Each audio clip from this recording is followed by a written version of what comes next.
Okay, welcome to Artistic Independency's Sports Network Special.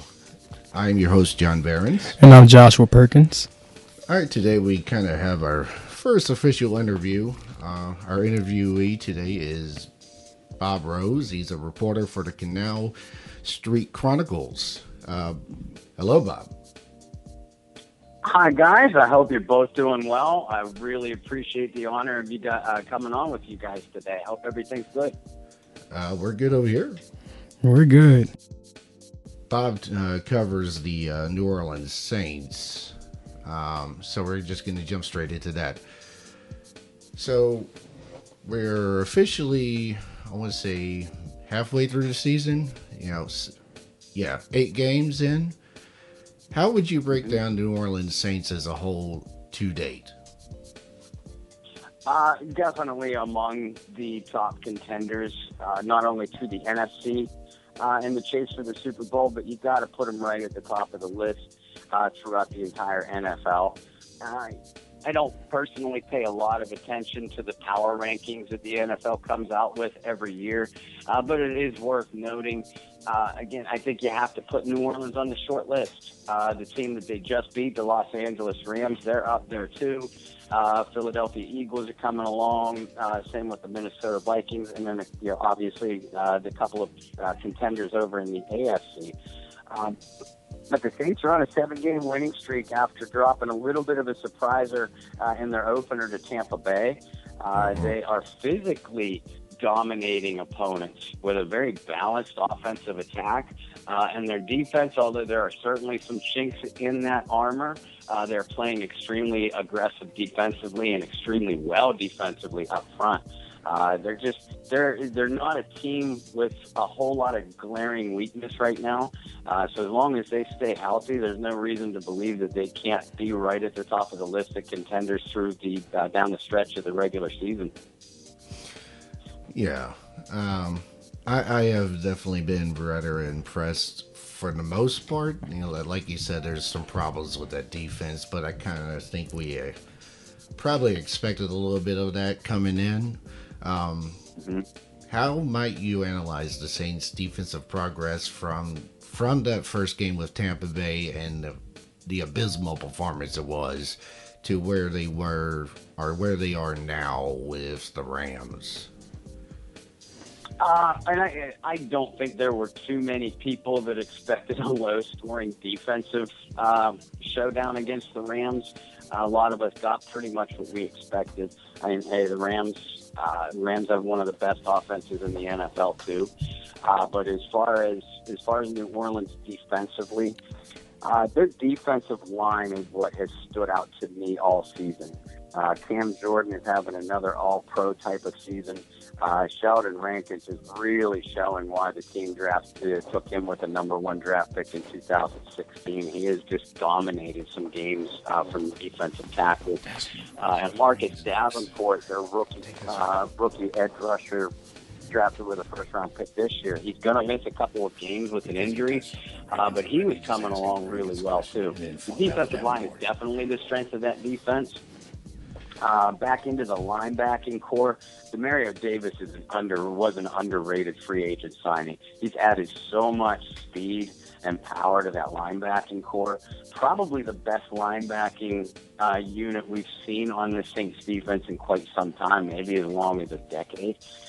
So they're able to keep up with a lot of the running backs and tight ends that they're facing on their schedule right now, something that they've been unable to do in the past. It's that secondary. And I think any New Orleans Saints fan or anybody that covers the team, if they tell you they're not worried about the secondary, they're lying. Even Marshawn Lattimore, last year's Defensive Rookie of the Year, he's had his struggles this year. And same with Marcus Williams back at safety. They're both, Williams and Lattimore are the best 2 players on that back end. And I think that they'll be fine going down the stretch. I love the trade that the team made with Eli Apple, or to get Eli Apple a couple of weeks ago, and I think he's already playing pretty well in the 2 games since joining New Orleans. But it's that other cornerback spot, the nickel spot or out of the slot.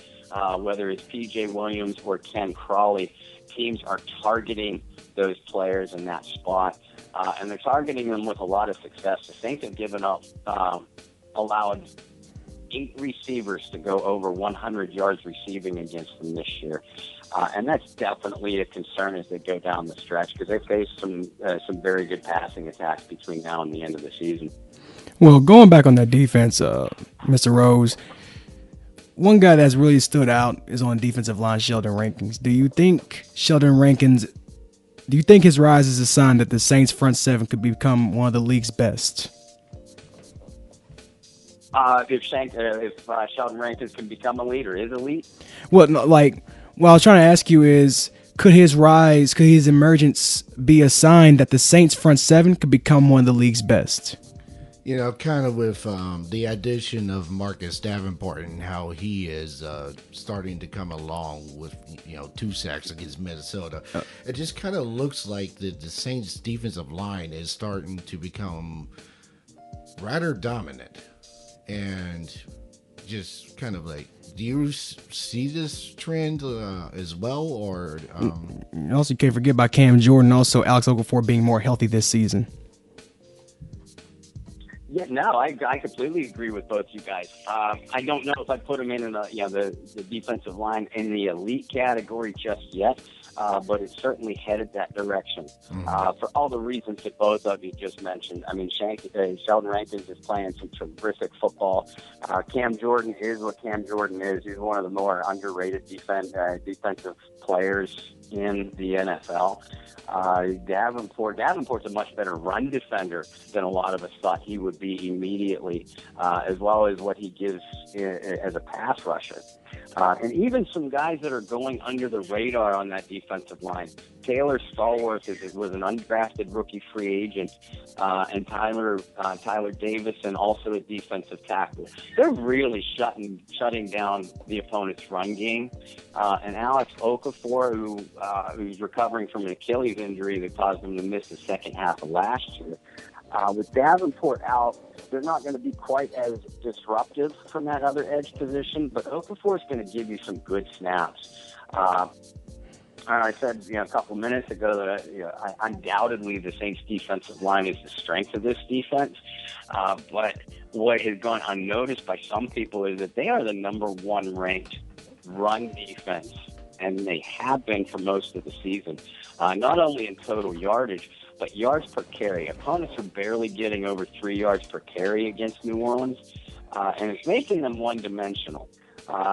Now, pass defense is obviously a concern, but if the opponent can't run the ball, and it's because of the play of New Orleans up front, and they're able to put pressure on the passer and cause some hurries and get some sacks, that should be enough to win you most games on that side of the ball.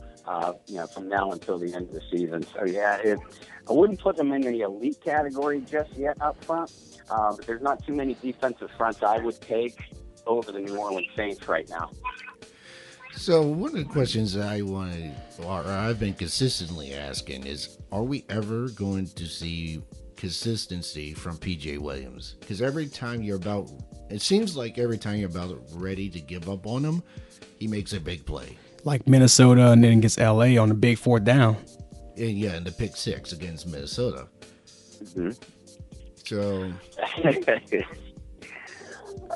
PJ, I'm not a fan of PJ Williams, and I haven't been for quite some time. And so my tongue-in-cheek response is going to be, PJ's given us some consistent play, but it's been on the wrong end of the ledger. But you guys make great points. So he does, and he did so last year too. He will make a big play for your defense. He was in the right place at the right time against Minnesota for that pick 6. And he made a couple huge pass breakups against the Rams to kind of clinch that game last week. What I see out of PJ is athletically, he can match up, he can run with most any wide receiver he lines up against. His problem in coverage is that he has very poor awareness when the ball is in the air. That's one of the reasons why he gets flagged for so many penalties, because he just doesn't turn his head to make the play or the pass breakup. And you guys know as well as I do, that's going to draw a flag every time. Because if you go back and watch the film on PJ, especially this year, he's not getting beat by a great margin down the field. He's usually within a step or right there in coverage. Also, one of the reasons why he's drawing the flag. Doesn't turn and look. I'm sorry? He just doesn't turn and look. Yeah. Yeah, and that's the problem. And, you know, I'll spare your audience the colorful language I use while watching him in coverage and he doesn't look. But that's by far the most frustrating aspect of his game, because I mean he is a tough defender. He's a very good fundamental tackler, which certainly helps the defense in run support. And you know he can bring down his guy in the open field if it's in zone coverage. It's just when he's forced to play man to man, it's that ball awareness is killing them every time. So it's definitely a worry going down the stretch. Well, while we're on the cornerbacks, let's talk about Ken Crawley. Last season, Ken Crawley had a remarkable year at cornerback, and it's just this year he had a significant regression. What do you think of Crawley's regression this season that resulted in P.J. Williams replacing him at cornerback this season? I would love to be able to answer that question because, you know, like you, I thought Ken Crawley played extremely well last season. And even the year before, he was kind of forced into the lineup due to injuries in the secondary, but he joined the Saints as an undrafted free agent. I think fundamentally, Kenny's got good coverage skills, just like PJ. He can match up athletically with a lot of guys that he lines up across from. He has those long arms that just frustrate receivers and can knock the ball away. He's just, you watch him, and this season he has just been clueless. I know that's a strong term, but he's getting beat fast and he's getting beat badly. Early in the season, when a lot of people were really down on this Saints pass defense, and rightfully so, they were blaming every level. But if you look, especially in those first 3 games, the Saints were still getting some decent pressure up front.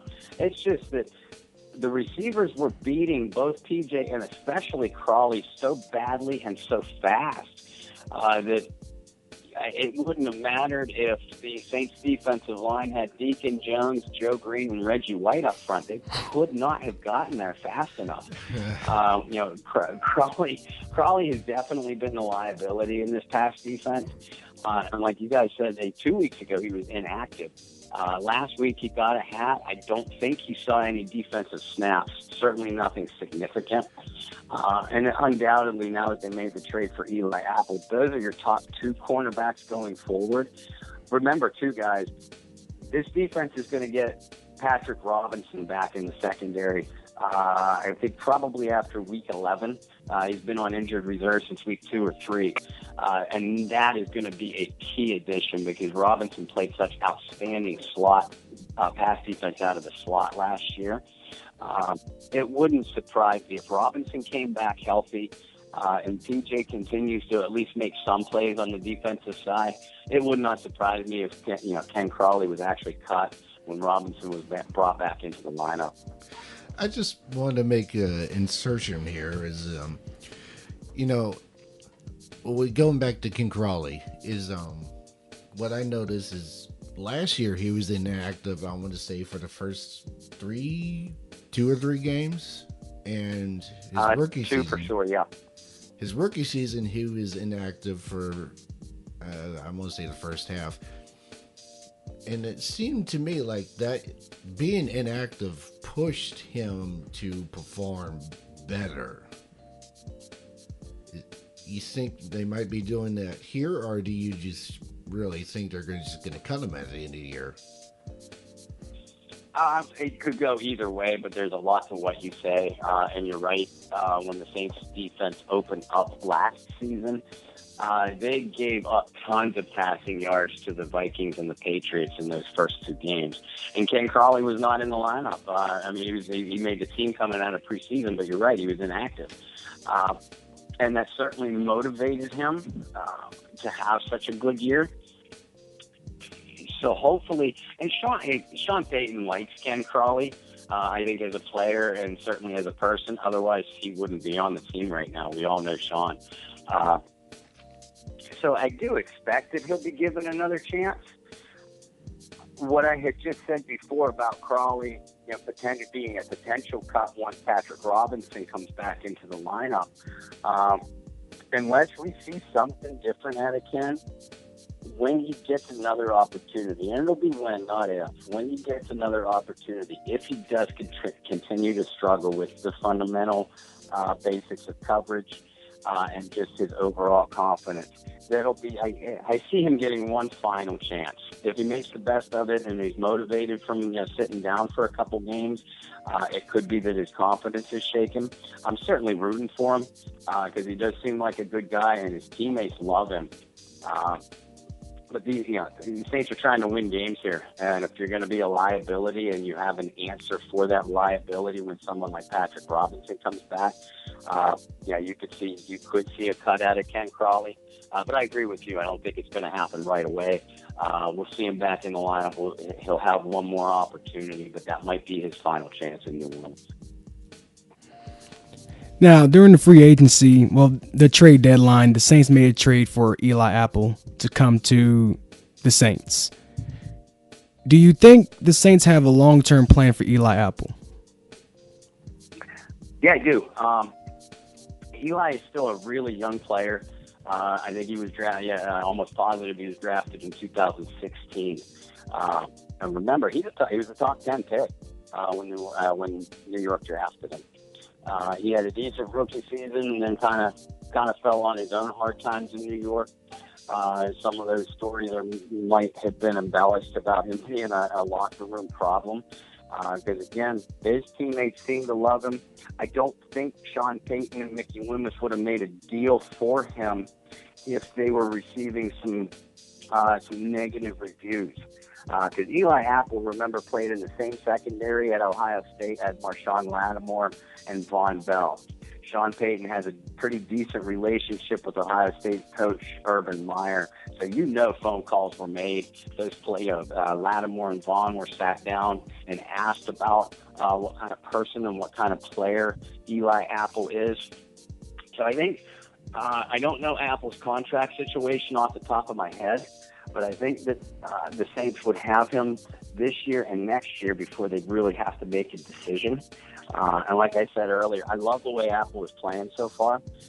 His skill set and and playing style is very similar to Marshawn Lattimore, and that's the type of defense that Dennis Allen wants to play. Shutdown corners are extremely difficult to find, but what gave that defense so much success last year was, like you said, Josh, Ken Crawley played extremely well.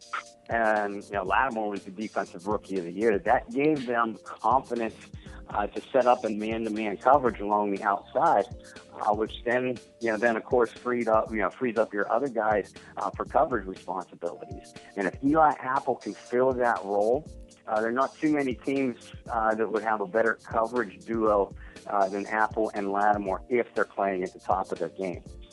So down the stretch, a lot of eyes are going to be on Eli Apple for long term to see if he is the answer there. But I don't think the Saints would hesitate to try to sign him to an extension if he plays well. Well, while we're on the subject of the secondary, I want to talk about one of their acquisitions over the free agency period during the offseason. And one of their acquisitions was Kurt Coleman from the Carolina Panthers. And I'm going to be honest, when the Saints first added Kurt Coleman, I was very excited because we have a very young secondary. It's always good to have veteran leadership in a very young secondary as a way to help your young guys hone their skills. Somebody to be that leader. Do you think the Saints have a long-term plan for Kurt Coleman? Not the way he's been playing, no. I'm like you. I was really excited when they signed Coleman. They were getting what I thought was a known commodity because he had so many good years with the division rival Carolina Panthers. I thought Coleman was going to bring some good leadership to what you pointed out was an extremely young secondary. And while we're not in that locker room and we're not in that defensive huddle, Coleman is still probably adding some, a good piece of veteran advice and providing a little bit of a veteran leadership and a backbone while those guys develop. A little bit of a mentor type of philosophy, I suppose. But on the field, Kurt has not played well at all. He seems, and this is the part that shocks me the most. From what I've seen, Kurt has been a little bit hesitant to stick his nose in there and run support. Something that we did not see out of Carolina. He was always a short tackler. He was in on every play, it seemed like. And that's not something that we're seeing from him in New Orleans. He was never extremely strong in coverage, but he would give you some capable snaps there. And he, just like the rest of the Saints secondary, struggled mightily in pass coverage early on. And I think that Von Bell struggled a lot in the preseason. And it looked like, and Kirk came into the regular season as the starter over Vaughn back at that other safety position opposite of Marcus Lattimore. And to Vaughn's credit, he has played extremely well, and he's earned those snaps back. But the Saints, over the last few years, New Orleans doesn't prefer a three safety set when they go to multiple defensive backs. I expected Kurt would give a lot of good snaps at that third safety, and I haven't seen it so far. I think they signed him to a 2-year contract when they brought him over from Carolina. But you'd have to, that's going to be one of the positions that I think that they look hard at the off season, or in the off season. And it wouldn't surprise me if Kurt Coleman was a one and done and they moved on to try to find a different answer at safety.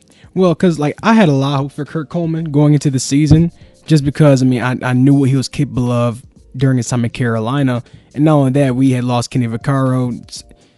Tennessee Titans picked him up, but Kenny Vaccaro was going through a lot of injuries over his career with the Saints, and so I figured with having Kurt Coleman in the secondary, he would have been a formidable replacement for Kenny Vaccaro.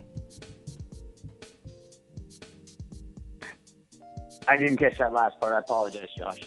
I was saying about with Kurt Coleman, another reason why I was excited about having him in that Saints secondary is because of everything I knew he was capable of in Carolina.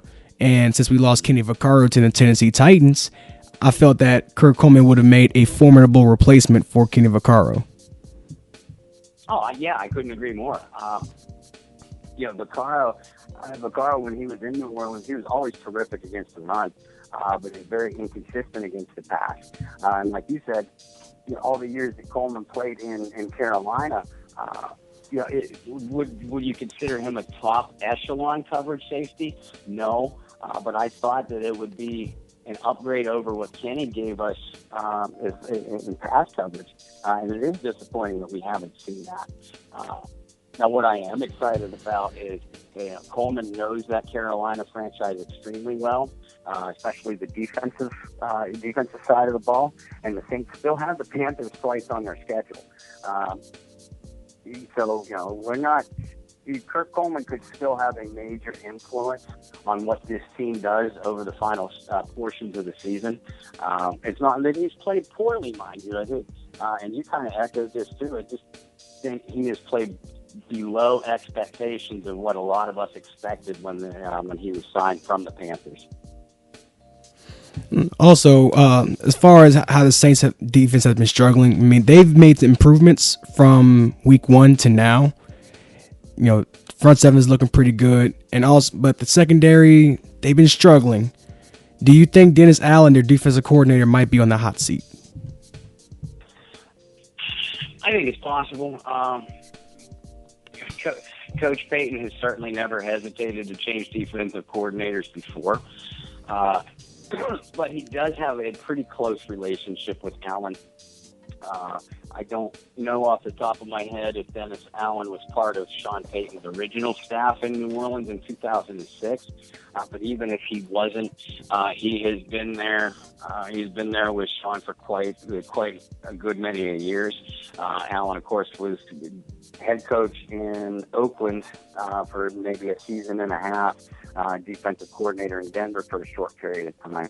But outside of that, the bulk of his professional coaching career has been with Sean Payton in New Orleans. Payton hasn't indicated that he feels uncomfortable with the coaching situation at defense. They keep bringing in individual pieces that fit what Dennis Allen wants to do schematically. That's why they made the trade for Eli Apple. That's why they went out and got Demario Davis when there were, frankly, other big-name linebackers that could have been had for a similar price. Dennis Allen was the one that made that call on Demario. That came direct. That was his direct preference. They, of course, added a pass rushing threat when they got Davenport. We talked about bringing Coleman in to replace Vaquero. And all these defensive draft choices they made last year. Alex Anzalone, we haven't talked about him, but he's playing very good football. Alex Anzalone, of course, Lattimore, and Marcus Williams. All those players are specifically tailored to what Allen wants to do defensively. And that is sort of leave his corners on an island and put a lot of pressure on the quarterback. A lot of Saints fans are kind of upset that Allen isn't calling more blitzes this year, because that kind of was his MO over the previous few years. Well, we talked about how well the Saints defensive line is playing. They don't need to blitz to put pressure on the quarterback on most plays. He's allowing what he wants to do with his linebackers rather than blitz them consistently, is use them into coverage and use them more as sideline to sideline to help eliminate those short and intermediate routes, shut down those lanes for receivers to prevent receivers, tight ends, and backs from picking up extra yardage. He's an extremely aggressive defensive coordinator, and that fits in with Sean Payton's coaching style as well. We know how aggressive Payton is on the offensive side of the ball, and I personally think that Allen's personality and what he wants to do defensively matches Payton's very well. If they bottom out between now and the end of the regular season, I think we could see a change.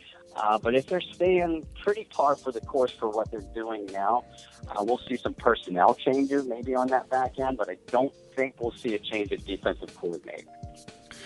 Okay, just to kind of switch gears to the offense.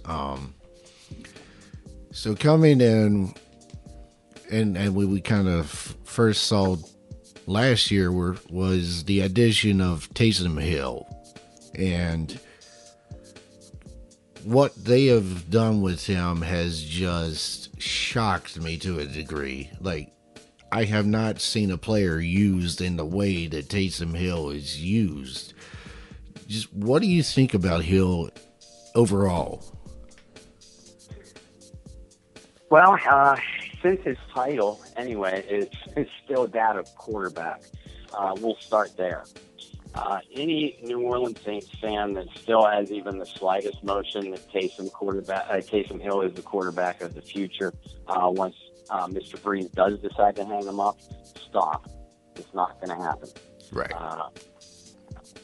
Taysom is extremely athletic, as you pointed out. Let's credit Sean Payton and offensive coordinator Pete Carmichael for recognizing that Hill is not the answer at even number 2 quarterback, but this is what he could give to the offense. You mentioned how well Taysom played on special teams last year, and that probably lit a fire under those coaches thinking, okay, what can we do with him offensively? Just like you, I cringe every time it looks like Taysom is going to wind up and throw a pass. But other than that, he adds so much to their short yardage and goal line packages. He gives them another threat, certainly on the ground. And he's not a Michael Vick type of scrambler when he takes off with the football. Taysom is fast, but he runs with power too. So he has been picking up those yardage, that tough yardage over the guards, and he can bounce outside. He is a naturally instinctive runner too, which is impressive, considering again his position. He can recognize the blocking schemes. He can find those cutback lanes, and he rarely comes down after first contact and just fights for extra yardage. As a result, it's allowed the Saints to be a lot better on third and short situations than they were last year. And again, even while Ingram was suspended, they did not hesitate to run the ball on short yardage and goal line situations. Alternating between Taysom Hill and, of course, Alvin Kamara. And I'm like you. I'm extremely impressed with how they've used Taysom up to this point. And I think that we're inevitably going to see Taysom Hill complete a pass to Drew Brees, and it's going to be in a key situation, I think, down the stretch. That's something that they have under their hats, and they're saving for. I'm going to predict probably a game versus Atlanta or Carolina, teams that know them very well, because that's something that's going to be a lot different. Because when Taysom Hill does come into the game, Drew Brees doesn't go to the sidelines. He stays in the game, often split wide, and it's only a matter of time before an opposing defense completely, ignores him, and probably rightfully so, thinking that Taysom realistically isn't going to throw a pass out there.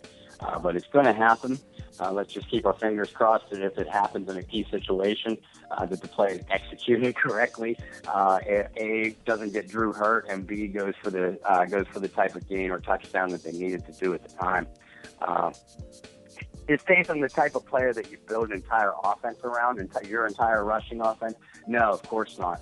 But I love the extra element that he gives to them, and the handful of snaps that he's used during the course of a ball game.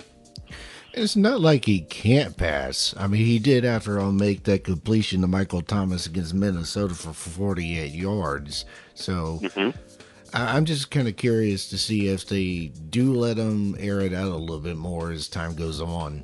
But what really impressed me about Taysom Hill's decision making, like against LA, when they tried to do that trick play to Drew Brees, instead he chose to tuck it and run. So he does have some situational awareness, and he does have the ability to make the right decision. And I feel that's something that the Saints offensive coordinator, Pete Carmichael, I feel that's something that they can probably maybe build off of going forward with Taysom Hill, is his ability to make decisions on the field, in pressure time situations. Oh yeah, and I don't disagree with you guys. Taysom does have the NFL arm strength. It's an accuracy that I question, and that is exactly why. He's certainly not the future quarterback. He did that play on that opening drive to Michael Thomas against Minnesota. That was a pretty pass. He got the ball on point where he needed to, and I don't disagree with you either. It wouldn't surprise me if Taysom was used to throw the ball a little bit more often. Because we see what defenses do when he comes into the game. They stack that box. They just flat out don't expect him to throw the ball. And 90% of the time they've been right. So it's inevitable that at some point they're going to try to use him a little bit more often. You just got to keep your fingers crossed that, again, the play, whether it's to Brees or whether he goes downfield to Thomas or Traquan Smith, you just got to hope that the play is executed properly, because most of the time when Taysom comes into the ball game, it's a key, vital, whether it's a third down or goal line, but it's a key point in the game. So the Saints have to continue to execute when Taysom is in the game as well, no matter whether if they choose to run with him or they choose to let him air it out. One of the reasons why he's been so successful is because they've executed very well up front with that offensive line. So that certainly has to continue. I want to stay on the topic of the Saints offense. I want to kind of transition to Mark Ingram. As you know, he was suspended for the first 4 games of the season due to the substance policy. What do you think the Saints should do with Mark Ingram long term going forward? It would actually surprise, and I like Mark Ingram a lot. I always have. I believe Ingram will be an unrestricted free agent at the end of this season. He will. If he's not unrestricted, hey, what'd you say? I'm sorry. I said, yeah, he will. Okay. Yeah, I thought so. I couldn't remember. Perhaps the team had an option for him, but I was pretty sure that he was unrestricted. It would depend on the type of money that Ingram would ask for, of course. But given the other young players that the Saints have on this team, Michael Thomas is going to be due for a huge contract very soon. Alvin Kamara, Ramczyk, Andrus Peat, and then the youngsters we talked on the defensive side of the ball. All those contracts are going to be coming up at the same time. There's only so much money to spread around, as we know, and we also know that the Saints are still pretty fresh out of salary cap hell, so they don't want to go back into there. I think that given the way Kamara has performed as a running back, and the Saints, like most NFL teams, probably feel that you can pick up a capable running back later in the draft or someone that can give you good snaps in free agency. They're not going to pay Mark Ingram top running back dollar. But it's hard to deny that Ingram doesn't deserve that. He is one of the better every down backs in the league. Certainly underrated. I'm not going to put him up there on the level with an Ezekiel Elliott or Todd Gurley. But Ingram definitely belongs in that group that's the next level down. So if another team is going to be willing to pay Mark Ingram top dollar, he will leave this offseason. I think that the team is just focused on what they can get out of him for the remainder of this season, to be honest. So do you think we'll ever see Boston Scott this year? Barring injury, no. No, I mean, not for any significant offensive snaps. I know I am not the only one that was hoping that we would see Boston Scott not only involved in an offensive game plan, but certainly a kick return. And it's a little bit surprising that we haven't seen that, although Taysom Hill has performed pretty well as a kick returner. I don't like to see the team use Alvin Kamara as their primary punt returner, and that's exactly what's been happening. Boston gave them some good looks at both kick and punt returner in addition to running back. I like the fact that he has been stashed on the practice squad, and he's going to be given another opportunity unless another team steals him away. But now that Ingram is back from his suspension, Alvin Kamara is Alvin Kamara, and Taysom Hill has been playing so well when they insert him into running situations on their goal line packages. It would surprise me if Boston was brought up before the end of the regular season. The only exception I would have to saying that is if the Saints begin to run away with the division. If they continue to win, Carolina drops a couple, and they solidify their position as division champions and a top NFC seed. If they get to that point where they can start resting their guys, which I hate to see, but if they get to that point, then is when you'll see Boston Scott probably get a few offensive snaps for him to showcase what they think that he can do. Otherwise, I would be surprised to see him for any significant playing time this season. So we've been talking about the running game and the young players on the New Orleans Saints, with Alvin Kamara being one of the stolen gems of last year's draft. I have said in the past that I see him being kind of almost the next coming of Marshall Faulk, with his ability to both pass and catch and how elusive he is. Just how good do you think Alvin Kamara can be? I think Marshall Faulk is an excellent comparison. And I know, nobody is realistically saying he's going to be as good as Faulk when you have such an all-time Hall of Fame all-purpose threat like Marshall was. Those are big shoes to fill. But I think the comparison of playing style and production is pretty accurate. I think we've only seen the tip of the iceberg as far as Kamara's talent and what he can really do. The best thing for him that could have happened was that Mark Ingram missed the first few games of this season. Because the Saints, I mean, they tried out some free agent running backs, to fill that role that Ingram played so well the last few years, largely unsuccessfully. So that immediately meant that if they were going to have success running the ball, that Kamara would have to draw those tough between the tackles and over the guard tough rushing yards, and he's played it pretty well. We know what he could do as a receiver. We know what he could do as an outside runner and a change of pace back. He showcased that last year, and I think he's only going to get better. The young man has outstanding vision in the open field. He recognizes his blocks well. What was a pleasant surprise to me was the fact that he is such a durable inside runner as well. He still leads, I think Ingram's been back 4 games. Kamara is still getting the bulk of the touches at running back, even in Ingram's return. And I think that tells us, and also another answer to your question about, will Ingram be a Saint for long term?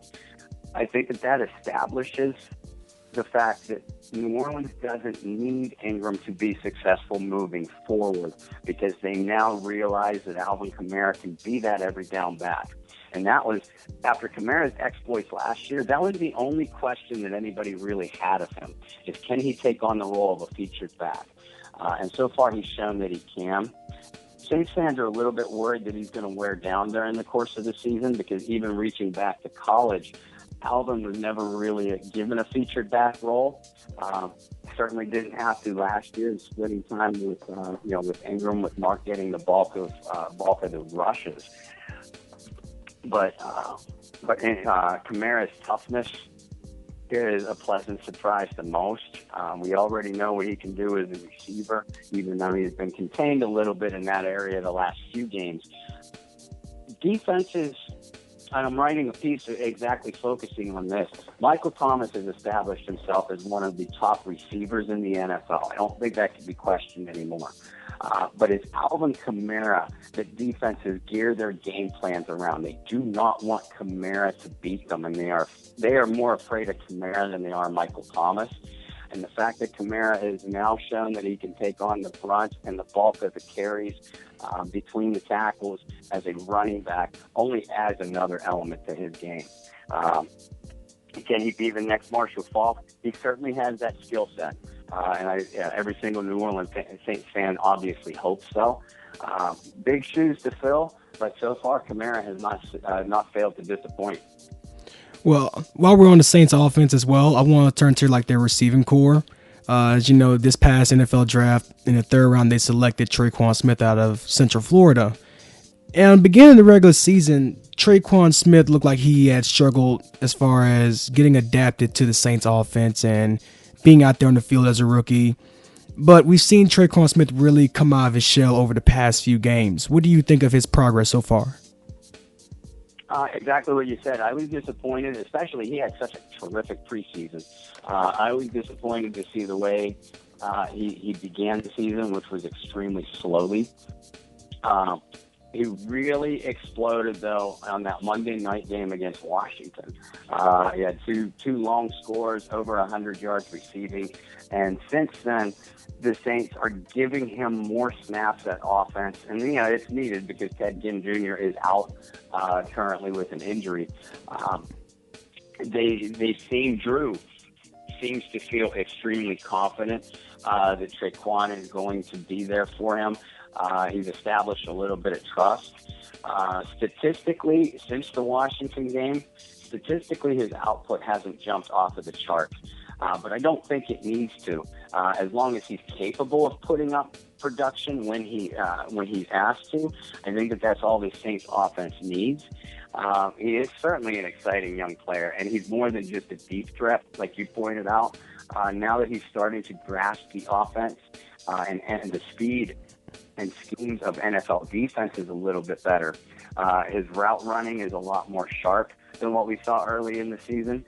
He's a lot more precise on his intermediate patterns, and that's where you're going to earn your quarterback's trust, especially Brees, who relies on the short and intermediate routes.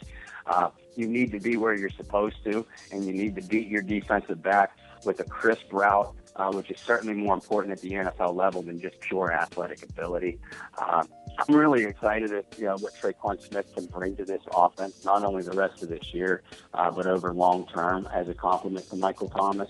I think he is going to we're going to see some big games from Smith down the stretch.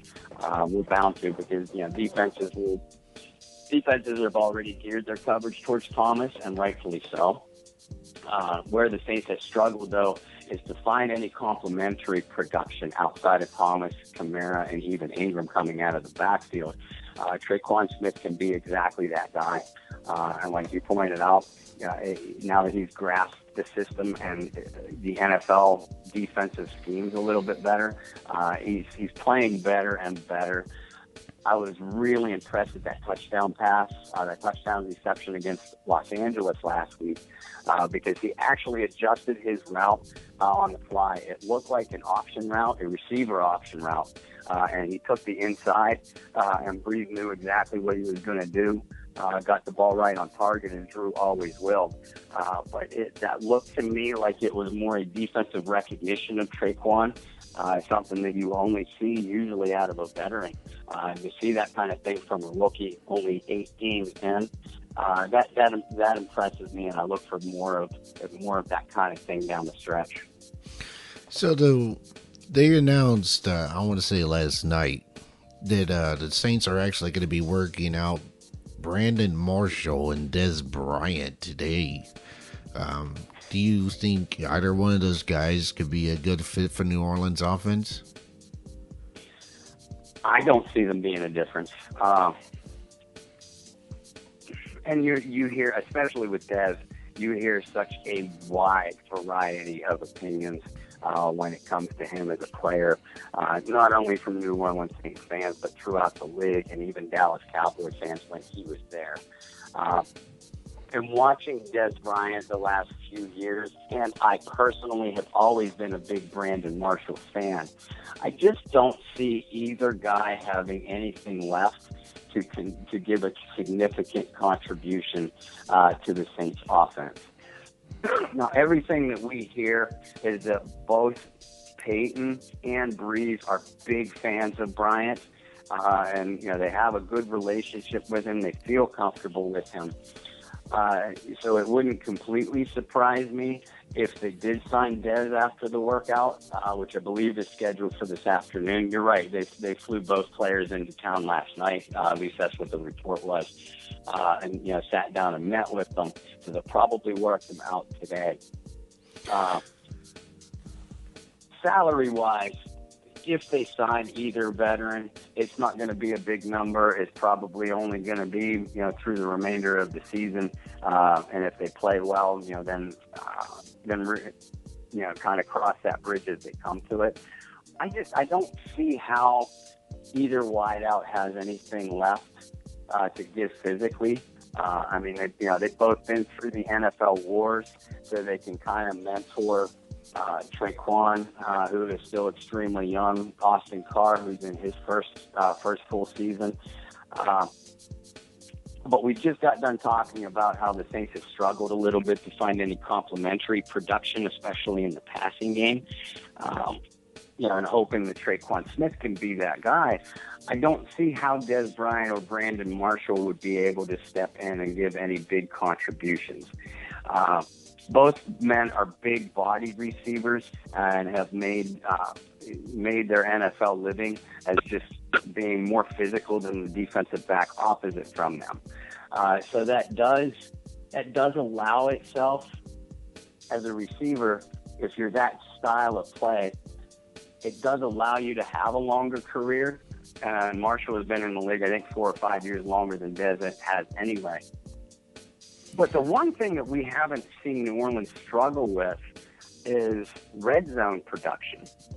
And that's really the only thing I see Dez or Brandon Marshall being able to contribute to not only New Orleans, but any offense that they would step into at this point in the season.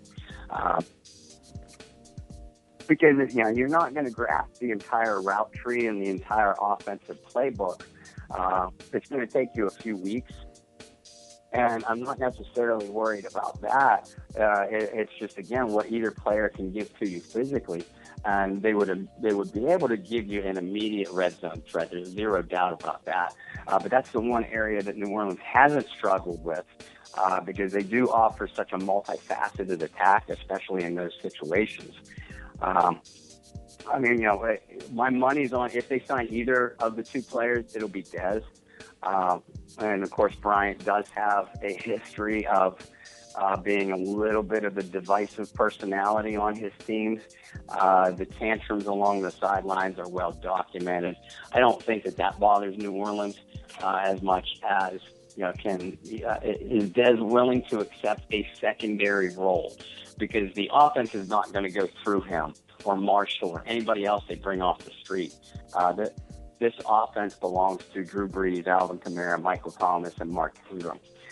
So if Dez is willing to accept that role, and neither Bryant or Marshall has ever been to a Super Bowl, obviously, so maybe they are willing to accept that secondary position and secondary target just for a shot at a championship.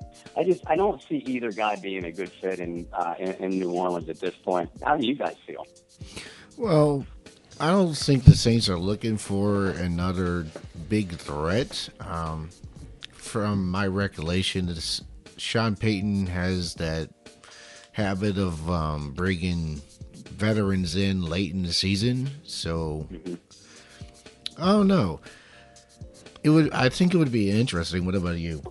I mean, what impresses me more about Sean Payton is his ability to use players. I mean, whether they're big-time veterans or late draft picks or undrafted free agents, as you've seen in guys like Marcus Colston and Lance Moore. And, and so if you see the trend of how Sean Payton has done business over the years, I feel that he'll find a way to be able to use either Brandon Marshall or Dez Bryant in that offense. I'd agree with that. I think that regardless of which one they end up signing, which I feel like they are going to, I don't think they're just bringing them in because Sean Payton will certainly figure a way how to utilize either one of them. And not only that, I mean, you look at all the teams in the NFL and how the Saints, they brought in Brandon Marshall and Dez Bryant. I mean, it's safe to say that the Saints are probably their best option. Is if they want a ring, the Saints would be their best option, because right now the Saints look like they're the top team in the NFC after their performance against LA. Though they got to make some improvements, the Saints are moving in the right direction this season. Yeah, and you know what? You bring up a great point about the receivers too, and I approach people in the off season when it comes time to what free agents are going to New Orleans going to be looking to sign. It's rare that they bring anybody in at wide receiver. You ran down the list: Marcus Colston, Lance Moore, and we can go further. Obviously now Michael Thomas, but Brandon Cooks and a lot of other targets. The wide receiver is one position that Sean Payton has traditionally looked to bring in as a college free agent or as a undrafted free agent from another team or even a late draft pick. But he develops them as young players within his system. You haven't seen Sean Payton bring in a lot of wide receivers. Ted Ginn has been the exception. But other than Ginn, you haven't seen a lot of wide receivers that have come from other teams' systems and had much success or much productivity in New Orleans. At the same time, I do agree with you. If they sign either Dez or Marshall, there's a specific strategy involved. Given Payton's offensive production during his time in New Orleans, it's hard to doubt the man with any move that he makes. But personally, I would be a little bit surprised if either veteran was signed. Okay. So, what is just kind of where we have seen this team come along and the potential they have? What do the Saints have to do to get to the Super Bowl? Shore up the pass defense. Number one is always going to be health. But outside of that, as far as things that you can control, they need to do something on that back end to at least limit the big plays. Eli Apple, if he continues to play well and improves, I think that is one answer. Their communication on the back end in that secondary has been far improved from those first 2 or 3 games. And we've seen it up until Los Angeles and Minnesota. We hadn't seen a whole lot of big plays from the opponent's passing game. They've been rolling up some yards, but not getting those big strikes down the field. So if they can get back to that kind of defense, playing a little bit tighter and eliminating that big play, the rest of the way down the board, it's hard to say. It's hard to point to any team on the schedule remaining and say that team has an advantage against New Orleans in this area or that area. I think getting home field advantage is extremely important. When you look through the NFC, you don't want to go to Minnesota again and play a playoff game. You don't want to go to Philadelphia and play a playoff game. Even Los Angeles, I think they can win in Los Angeles. I don't think LA, as good as they are, does not have a terrific home field advantage. But there's a reason why all these teams shoot for the number 1 or the number 2 seed going in, is because they need those home playoff games. Peyton and Brees and company can win on the road, can win big games on the road. We've seen that. But I think that they learned last year that at the very least they need to go into the playoffs with a bye, one of those top 2 seeds, because they had to play Carolina in the first round last year. And although they beat them, matchups against Carolina are always very physical, and it kind of beat up the team as they were coming to Minnesota. Mm-hmm. A lot of people in St. Circles wondered that if they would have beat the Vikings and gone on to Philly, how many healthy bodies would they have left? Now the team has better depth even than what they did last year, but I think health and that pass defense down the road. Mark Ingram is going to be playing a bigger role. I think he's already served as the team's closer, for lack of a better term, in recent weeks. Even though Kamara has gotten the bulk of the rushing yardage and carries in the fourth quarter, that ball still goes to Mark Ingram. So I think he's gonna show some effectiveness. And the other thing is receivers. Some complementary production, be it Traquan Smith, or if they sign Dez or Brandon Marshall, or if Cam Meredith starts to play well. They need another target for Brees to be effective. He likes to spread the ball around. We've seen that throughout his career. I think those complementary targets offensively as well. The defense, I'm not worried about the run defense. Not worried about the linebacking core, defensive line. Like I said, Pat, as a Saints fan, you have to be concerned about their pass defense. So if they can shore that up and at least eliminate big plays, they seem to have the physical advantage on the offensive side of the ball. You have to like their chances. I also need you to settle this argument that's been going around the whole nation about the GOAT and who should be MVP, because everybody want to put Tom Brady on a pedestal higher than what he needs to be put on, when you have a guy in New Orleans who has the highest completion percentage in NFL history. He has most completions in NFL history. He has most passing yards in NFL history. He literally saved a franchise from absolute collapse. But the one accomplishment that has eluded Drew Brees his whole career is the MVP award. What does Drew Brees have to do to win the MVP award? Save the world, apparently, because he has been, like you said, he's been the savior of the franchise. He and Peyton together in 2006 brought them out of the doldrums and made them into legitimate contenders. There is nobody else that have multiple 5,000-yard passing seasons. He should have won the MVP in 2011, and I personally think that it's criminal that he didn't. But there have been other years where you could make a case for him winning MVP. A man's 39 years old. He's completing 77% of his passes, still at nearly 300 yards a game. I think that if he continues on this pace, I realize that people are talking about Patrick Mahomes and Todd Gurley, and Tom Brady is always going to be in that discussion. I don't see how you can't give it to Drew Brees at 39 years old, playing at still such a high level. He's on pace to break a couple more, not only career, but season records if he continues on this pace the rest of the season. If the Saints win the division and go to the playoffs, and he continues to play as well as he has, if Brees doesn't get the MVP, I want to hear why, because there's no reason for it in my mind. And like what I want to ask you about is, I mean, you look at the years that, Tom Brady and Peyton Manning have won MVP awards. I mean, just imagine how many of those times Drew Brees got robbed out of the MVP award. But, I mean, when you look at Drew Brees, I mean, do you feel that a reason why he's so underrated and a reason why he has won MVP is because maybe the league doesn't want to give any type of satisfaction to the New Orleans Saints as a franchise? Your conspiracy theorists will say that. During points of frustration, I have said that, yes.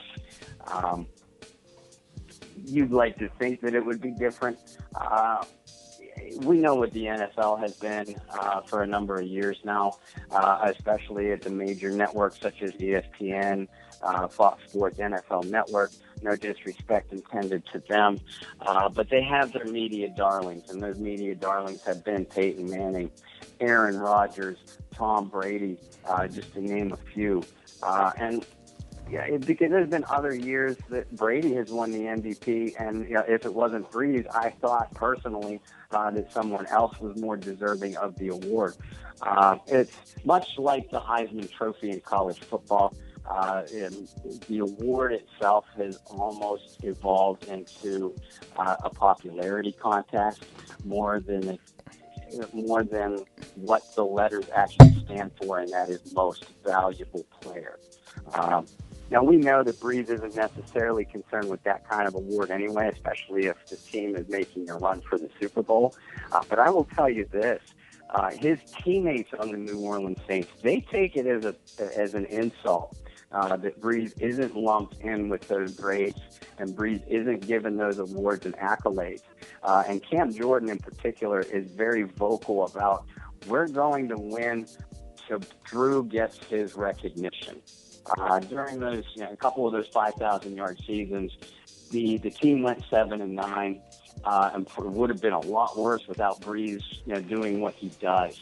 You're not going to win an MVP award at 7-9, but if the Saints go 12-4, 13-3, or better, and come into go into the playoffs and make a run through the playoffs, I think Brees will finally get his MVP.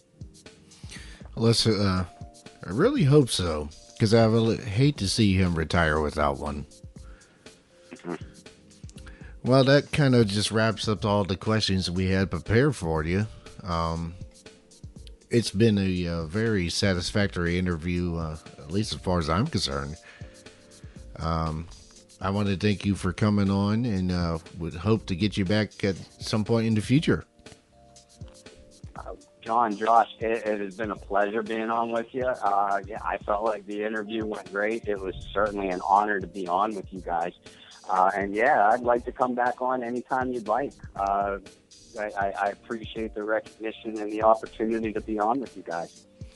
And if I remember correctly, and now that I think about it, I've actually listened to a few episodes. You actually have a podcast yourself, don't you?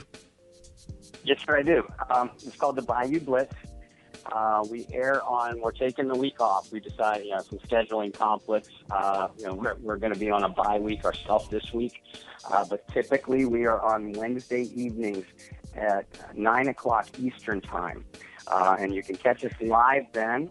But we also have replays of all of our podcasts available through the Saints News Network or saintspodcast.com. And I've been fortunate, to have not only a great co-host in Kyle, with Kyle Mosley, who's been doing this a very long time, but we've had some terrific guests on too. Last week I was joined by Jim Everett and Quinn Early. I've had each of them on before. Former Saints players such as Jolon Dunbar, Tyrone Hughes, Brian Milne, and a few others. Been joined by great analysts too. Basically, I've been joined by people that make me look good, which always earns my friendship. But yeah, we have a lot of fun with that podcast. And obviously you can't catch us live this week, but if you want to hear any of them, just go to saintspodcasts.com and look up Bayou Blitz. And please, let me have any feedback, positive or negative, that you have. I've only been doing this since about March, so there's still a lot for me to learn. But like I said, we're having a blast, and I think we're giving the audience some pretty good content. Okay. Anything else you want to say? Thank you for coming on the podcast. It was a huge honor having you. It was a huge honor talking to you. And like John said earlier, hope to have you again. Thank you, sir. It would be an honor, and thank you guys again for having me on. I really enjoyed it and can't wait to come on again. Okay, well, I believe that ends our interview, sir. I appreciate it, and you gentlemen have a good day, and listeners, I hope you have a spectacular day as well. Who dat? Who dat?